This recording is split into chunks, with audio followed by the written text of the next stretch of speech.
up, Layla? Welcome to Raid Lore Stories. Today's lore story is going to be for one of the new mythic champs added, Mezomel Luperfang.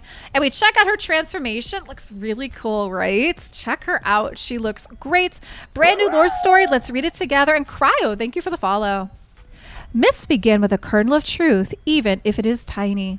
The myth that skinwalkers are influenced by the moon originates with Mezomel Luperfang, scion of moonlight, though most Tellarians are unaware of her tale. After generations of misunderstanding and exaggeration, men wrongly believe skinwalkers go mad in the light of the full moon and transform, becoming hulking, monstrous distortions of their basic forms. Bitter skinwalkers claim that the myth of skinwalker moon madness is spread because it encourages mob violence against their kind during the full moon, when a murderous throng can be seen more clearly at night and find innocent skinwalkers to lynch. Such traits were commonly used during the Red Crusade. The tales and images of moonlight battles between skinwalkers and hunters contributed to the misconception. But there is yet that kernel of truth. Mezomel Luperfang, the skinwalker who sold her allegiance to the Fey Duke of Moonlight.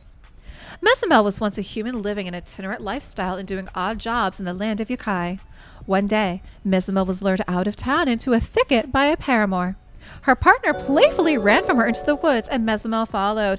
Hey, Freddie, thank you so much for the YouTube sub. Have a Layla Arbiter heart. I appreciate that. Followed into the woods, and Mezomel followed, but the two became separated. Mezomel searched, assuming it was a lighthearted jest, and followed distant cries from her lover, who seemed to lead her on a chase. Following the call led Mezomel to a series of animals, first a fox, then a deer, and finally an owl, but not to her partner. Growing exasperated, Mezomel shouted her frustrations, demanded her partner come forth, and what emerged from behind a broad ginkgo tree was a splitting image of herself. She froze stiff as a doppelganger spoke and her lover's voice. Her duplicate became the fox she had seen, then the deer and owl, and then her lover, before it finally assumed its true form. She was face to face with a kitsune of folklore, a fox-eared woman who radiated cold beauty. The kitsune announced herself as Hazin Shu. Mezomel asked why Hazin Shu had lived in disguise in town, and teased and flirted with her. Hazin Shu only laughed and twirled on her heels and ran in her true shape through the woods. Mesmerized and even more confused than before, Mezomel followed as fast as she could. In her haste, she lost her footing and fell, tumbling down a hillside and crashing into a den of wolves. That was a fateful moment, for Mezomel's body crushed several pups and injured the mother, who attacked her at once. Flushed with adrenaline, Mezomel killed the animal with her dagger. She was struck by the skinwalker curse and became a wolf-like creature herself, an agonizing process. She grew equally infuriated and obsessed with Hazin Shu, whom she felt certain had arranged everything that had happened to her, including the wolves and her transformation. Kitsune were known to be merciless tricksters. But Mezomel could not easily track down a shapeshifter. She wandered alone, searching listlessly, and found herself near the Mistwood. The moon was full one night, and she could not sleep, so sat and brooded on a hilltop. There, she was besought by one of the Fey court, the Duke of Moonlight, a powerful and utterly mysterious being, holder of power, but ineffable power within the incomprehensible politics of the Fey, and wielder of lunar magic. Tales say he appears as an elf, a scintillant white bull, or even as a silver puppet on strings of moonlight. The Duke explained that Hazin Shu was aligned with one of his great rivals, the Prince of Reeds. Why Reeds and Moonlight should stand opposed was not Mezomel's place to question.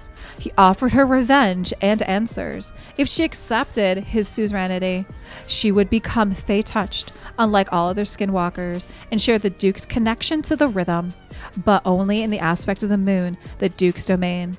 In exchange, she would be his knight and strive against his enemies, and thereby find her chance to confront Hazin Shu. Mezomel agreed to the bargain, seeing her place in mortal society as already tenuous. They say that the Duke of Moonlight anointed her with dust gathered from the moon itself, and the pact was sealed. Her lupine body grew larger, stronger, and faster. Her limbs and claws elongated, her skin toughened, and her fur grew denser. For a few moments, she reveled in a surge of newfound strength. Then, clouds obscured the moon, the Duke vanished, and Mezomel returned to her normal skinwalker self.